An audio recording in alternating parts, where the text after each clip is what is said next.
Well, what is going on, YouTube? Welcome back to A Therapeutic Edge. Today, on the table in front of us, we have got something new from Sig Sauer by way of Hogue. This is the K320, and this has rapidly become one of my favorite knives to carry. It is, by far, one of the most comfortable new knives I've held all year. For my hand, let's be clear, but still, this is an exceptionally comfortable knife in hand. It is very good to use. Now, this is not the first one that I've had. The first one that I had some issues. And in fact, I made a What's in the Pocket video about that and had after that a very excellent conversation with Hogue, which started with them saying, wait, what? They were as surprised as I was that the knife wasn't perfect. Now, why do I say that? Well, let's say that I have a few Hogues that I absolutely love. And so I had sort of an expectation about what I was getting. And when the knife showed up, it wasn't bad, but it wasn't up to this standard either. I made mention of that. And Hogue said that's not how it's supposed to be. And so they, their customer service, which is fantastic,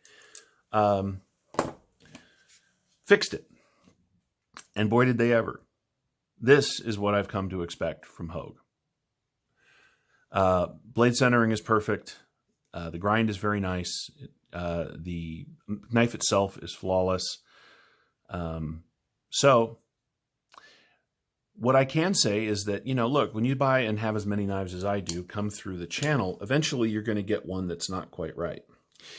My thinking is, particularly from when it comes from a company that you have such excellent experiences with, give them a chance. Hogue in particular has excellent customer service run by very nice people. And so if you get one that's not perfect, don't just say, I got a bad knife. Let them fix it, and they will. And they have. Now, let's talk about the K320. So, what do you get? Well, you get, as I have mentioned a couple of times, and I'm going to say it again because it makes me so happy, just a ridiculously comfortable knife in hand, right? It is relatively lean. It has relatively thin blade stock, right? Which is very, very nice. It is their S30V, wow, which is great steel, right? You just can't go wrong with it. At least I have never had a problem. I'm sure people may disagree, but with all of my Benchmades and all of my Spydercos, S30V is a real favorite of mine. So having this in S30V makes me very, very happy. It is polyamide 12, the handle, which is basically glass reinforced nylon. It's the same material that they use in the Sig K320. And in fact, this knife is supposed to sort of go along with that pistol. Now, I don't have one of those. But if you have one of those, you'll recognize this feel. It is the same as that gun. It is stippled for texture, and it is done very, very well. It has a very nice pocket clip on it with nice flush screws. These are called louvers. I don't know why these are here, but they don't interfere with anything, and it just adds some aesthetic. And in truth, this clip is really comfortable in everything from thicker pants and jeans that I've been wearing because it's been cooling down to shorts. The pivot is buried nicely into the scales so that it doesn't stand proud. All of the screws are down inside the scales here. It has liners which run, I think, about half length liners, excuse me. And beyond that, you get this GFN material. All of the screws mounts, for instance, for the clip here, have got what looks like brass inserts in them down inside the plastic to hold the clip in place. That's just a really nice touch. It comes with the Hogue Able Lock.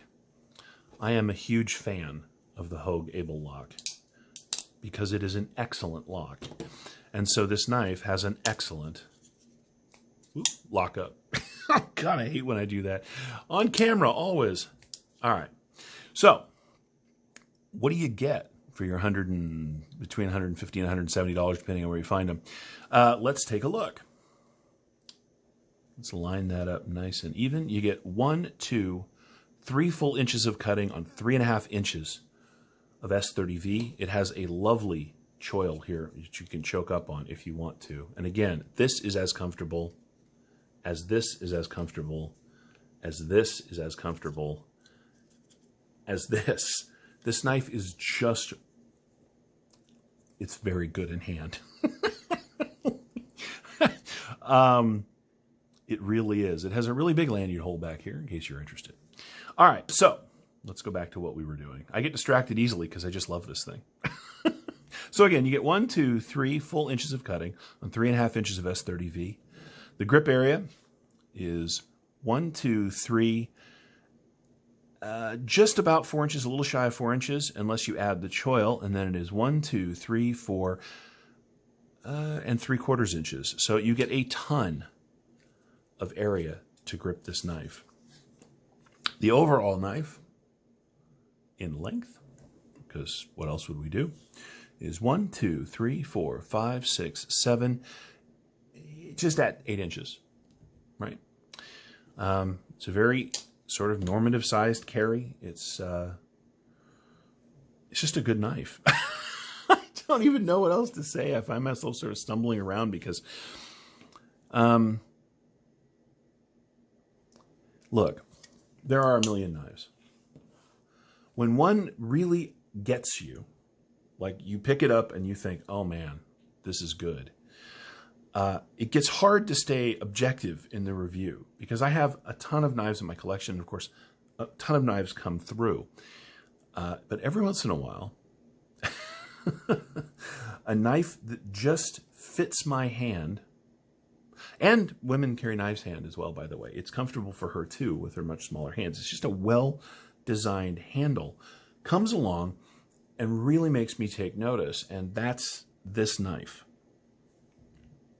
So what's it like to use? Well, as it's not super thick stock, and unfortunately my calipers are dead, and I'm not in a position to replace them. I think they got knocked off the table. You're just going to have to trust me when I say that it is reasonably thin stock. It's it's thicker than the Deca. Let's see. Excuse me. That is not what I was expecting it to be. Let's take a look. Yeah, it's about the same as the about the same size stock, a little thinner stock than the Benchmade Presidio 2. So you start with nice thin stock, and you have this really lovely high grind. It comes all the way up, right to here, and then you've got a nice flat, and then this beautiful swedge, which isn't sharp, by the way, so you can get your finger forward without it being an issue. So it comes down to a really nice slicey edge. This has been an absolute joy. And what do I do when I test knives? Well, I cut rope, and I cut cardboard, and slice some paper, and I open packages, and even food prep packages with plastic.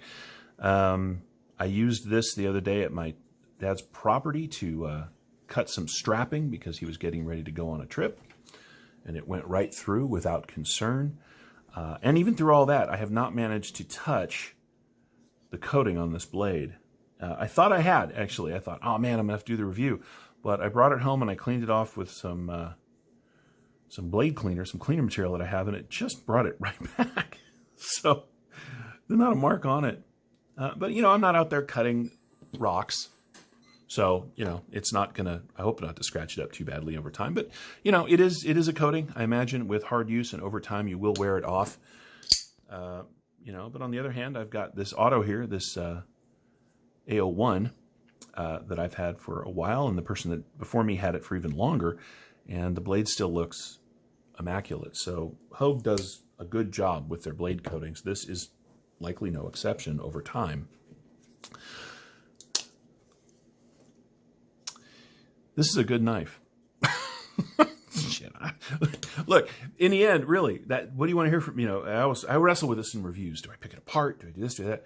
In the end, in a sea of knives, this is a good knife from Hogue. It just is. It's got jimping back here, which is just right where you'd want it.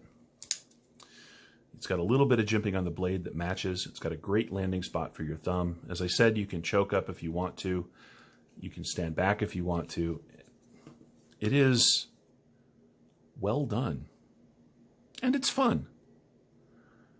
You know, if some of the issue here, you know, with our knives wasn't about them being not just super useful, but also fun. Look, I get it. Some of you out there simply need a work knife. This would absolutely do that for you. But it's more than that for a lot of us. It has to do with style and aesthetic. And this is just a cool knife. It really is. So let's do some size comparisons. You've seen a bunch of knives out here already, but let's go ahead. Here it is against the, because I just had it in my hand, the Benchmade Presidio 2. As you can see, it is smaller than the Benchmade, which is a really big knife. You know, that's okay. Here it is against the Hogue X5 4-inch, which is just a really big knife. But one of my favorites. This is a great knife from Hogue. Aluminum handled and button lock. You cannot go wrong. Here it is against the Deca. And as you can see, it is much larger than the Deca. I think of the K320 here as an excellent mid-size overall knife. It really is very nice. We'll put it up against the Bug Out as well. They sort of match better because they're all blacked out. And as you can see, it's just much bigger than the Bug Out. But hey, the Bug Out is a tiny knife. That's kind of its job. You know, these are within $20 of each other. And quite frankly, I'd rather spend the $20. Just because as great of as a knife as this Benchmade is, it's too small for me. It really is. This, on the other hand, is just a superb knife. Here it is against a monster. This is the SOG Seal XR, which is a huge knife. They're competitively styled, right? They're both kind of tactical, kind of blacked out. This is a great knife, but it's a brick. It really is. This is just a great knife. I am 100% in love with this thing. So anyway, that's actually... Oh, let's weigh it. Yep, sorry. Last minute wait. And we're live. 4.1 ounces for 3.5 inches of S30V is really a good deal. And that, like I was telling you, these scales are lightweight. It's got liners in there for toughness, but they're about a little over half. This is just a good, easy carry, good slicer, well-made knife from Hogue by way of Sig Sauer. And I am a fan. I know, you can tell, right? Anyway, this has been the Sig K320. I hope you've enjoyed this little look at it. If you have any questions about this knife or any of my knives, feel free to ask down in the comments below. I guess we're going to wrap it up there. We'll see you guys next time.